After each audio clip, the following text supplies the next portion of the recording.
तो आज हमने पढ़ना है कि how to find molar mass, कि हम मोलर मास को हम कैसे निकाल सकते हैं। तो मोलर मास होता क्या है?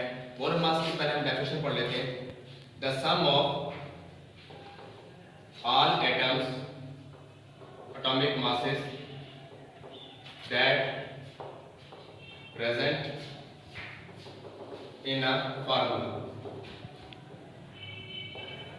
मेरा कहने का मकसद है सम कहते हैं टोटल सम, जितने भी एटम मौजूद हो किसी एक फार्मूला में उनके एटॉमिक मास के उनके वजन को आप क्या करो, सम कर दो। जैसे एग्जांपल हमारे पास H2O का इसमें टोटल एटम्स कितने? 3, 2 हाइड्रोजन के और 1 ऑक्सीजन का। इस तरह हमें इसका सम निकालना है। तो हाइड्रोजन का हमारे पास जो एटॉमिक मास होता है वो होता है 1 और ऑक्सीजन का होता है 16। तो हमारे पास जो हाइड्रोजन है वो कितने? 2 है। तो एटॉमिक मास क्या हो गया? 1 और 1 2।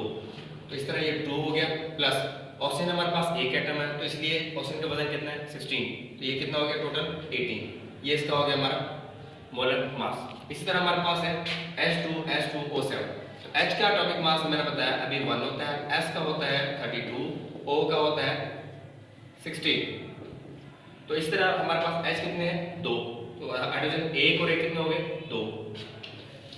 नेक्स्ट हमारे पास S है। S कितने हैं? S का वजन जो है 32 है, तो 2S का कितना हो जाएगा? 64। ऐसे ही इस तरह एक O का वजन कितना है हमारे पास? 16। तो 16 जो है 16 को आप क्या करोगे? 8 से मल्टीप्लाई कर दो। 16 मल्टीप्लाई 7, 7 6 जा 42, 2 4, 7 1 जा 7 प्लस 4 112। तो 112 इसमें अब इसको क्या कर देंगे? सबको सम अप कर दो।